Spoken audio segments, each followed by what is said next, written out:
Now, here's Mr. Midnight, Jack Delroy! Good evening, Night Owls, and in today's video, we will be discussing a very serious topic. You know, the like of AI being used in film?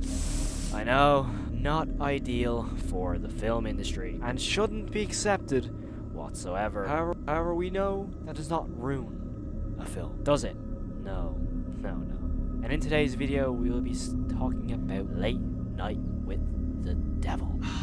So, Night Owls, you're gonna join me on a journey today. AI does not need to be used for films, and how mistakes of one person, one simple mistake, does not ruin a whole movie. In the next 30 seconds or so, we are going to commune with the devil. Knock him dead. Yo, what's going on, everybody? Welcome back to another video, and obviously I had a little bit of fun with that intro. But in today's video, we're going to be discussing Late Night with the Devil. Now, personally, this is probably my most anticipated film of the year so far, and if you haven't seen it, definitely go check this out before I go and analyze this movie, because personally, I think this is my favorite film of the year so far. I haven't seen many films better than this one this year so far, so without further ado, if you haven't seen Late Night with the Devil, go check it out and then come back. It's on Shudder streaming right now. So yeah, if you did like Late Night with the Devil, I want to hear what you guys think of the film as well, but ultimately this is probably my favorite film of the year. David Dastmalchian basically plays a late night talk show host who is struggling in the ratings when it comes to his show. Obviously, is Johnny Carson to rival him in the late 70s, so ultimately he has one last ditch effort to try to, you know, save his career, in other words, after the death of his wife. Now, this is a very interesting topic because realistically we haven't seen many movies like this. It is almost like a found footage type analog horror movie. I genuinely think there is sort of analog horror elements, especially if you have seen the film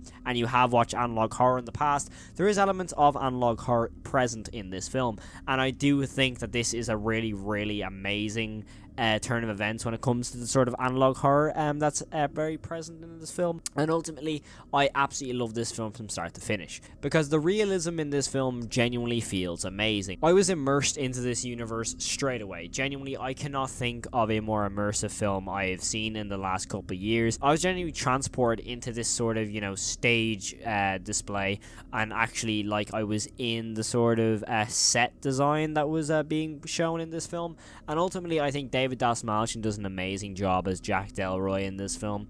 He's absolutely amazing.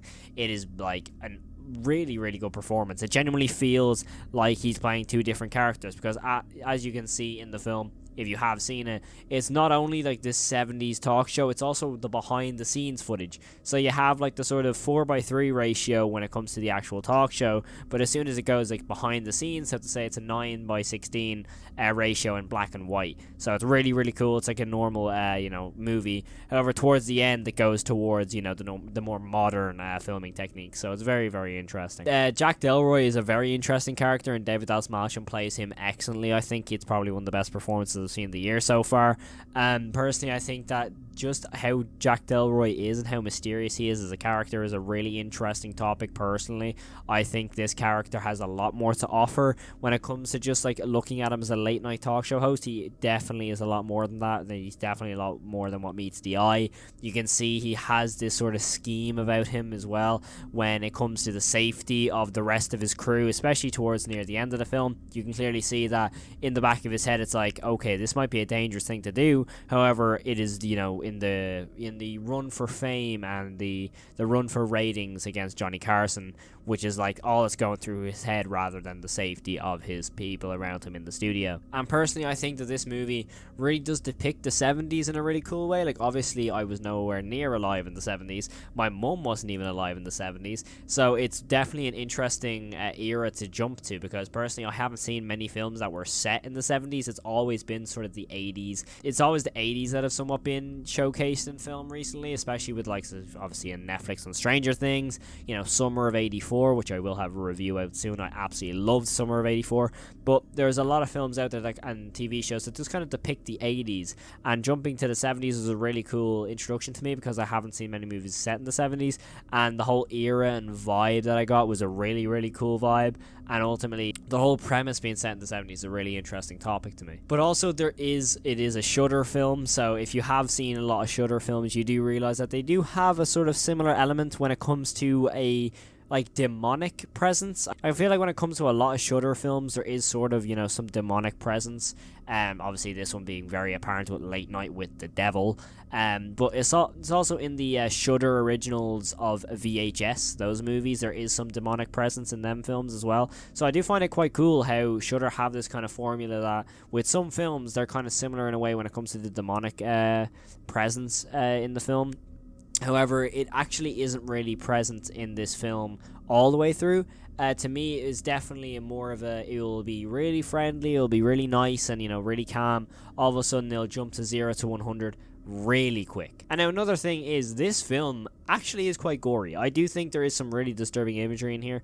Personally, if you want to hear my full in-depth thoughts and spoiler thoughts, go check out the podcast. I'll leave the link in the top of the description. I do have an episode on Late Night with the Devil in the podcast. So when it comes to that sort of thing, I do feel like Late Night with the Devil does exploit the whole devil side of the story really, really effectively, and it does exploit the sort of budget it has. I know this film didn't have too high of a budget, however, it used its budget really, really effectively for me. I do think that this movie has some really good gore effects, some very interesting CGI effects. I will put it up there. Obviously, when it comes to the sort of towards the end anyway, there is a few CGI elements that are present in some scenes, and to me, I get why people don't really like them. It is quite understandable. However, I think if you have seen previous Shudder films, it's kind of present in those films as well with this sort of CGI, so it kind of looks very similar. I didn't really have an issue with it. However, the practical effects are one to show here. If you have seen John Carpenter's The Thing, that is probably the best way I can describe some of the scenes in here. To me, that's what I got the vibe of as well. With some scenes that definitely just remind me of the gore you'd see in The Thing. Very, old school gore, which I was a really big fan of, because I feel like when it comes to when you compare this film to the likes of let's say Terrifier, the gore is obviously, Terrifier is completely different with gore, but the way they look in sort of the most gory scenes of each movie, it's completely different, and it definitely has that sort of vibe of a different era towards the film and towards the gore especially, and effects all around. But obviously the main topic of discussion with this film is the use of AI. First of all, was not a fan. I'll be real, I didn't necessarily notice it at first until it was pointed out to me. It is something quite small, however, it's something when you notice it, it's really, really obvious. It's in one of the Be Right Back screens that you'd see towards some of the ad breaks in this film. And to me, I just feel like that was really, really strange of them to include that. Realistically, it probably wouldn't have cost too much out of the budget to just hire someone to draw a We Will Be Right Back screen. I mean, it definitely wouldn't cost them too much to just have one of them. So it is quite weird how they were AI generated, and I was not a fan of it whatsoever. And the fact that that was used in this film, it kind of opens the pathway of what's going to happen with AI in the filmmaking industry now. I'm guessing when it comes to some points that this is genuinely just taking someone's job off them, and that's not a really acceptable thing if you ask me. However, I do go more in depth on this topic on the podcast. So yeah, definitely check that out if you want to hear my full thoughts on the whole use of AI in this film. But ultimately, this film is amazing. It's really, really immersive.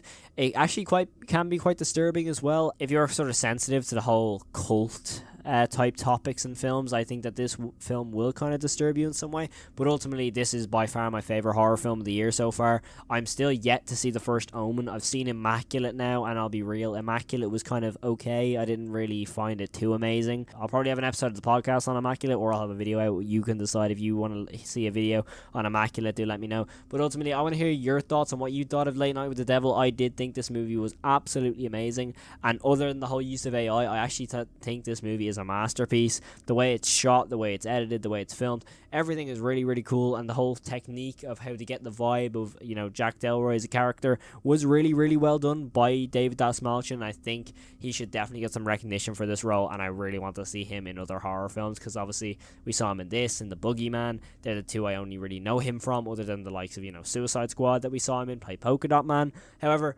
I want to hear from you guys in the comments. If you did watch Late Night with the Devil, let me know what you think of it in the comments below. I'll be really intrigued to see what you guys think of it. Personally, I absolutely love this, but ultimately, thank you all so much for watching. I really want to hear your thoughts again in the comments. Let me know what you thought of Late Night with the Devil in the comments below. And also, do let me know if you want to see me review any other films, or also do let me know if you want to see me make more analysis videos on movies. So thank you all so much for watching. I hope you all have the most amazing day. Stay safe, and peace. First shot of this episode.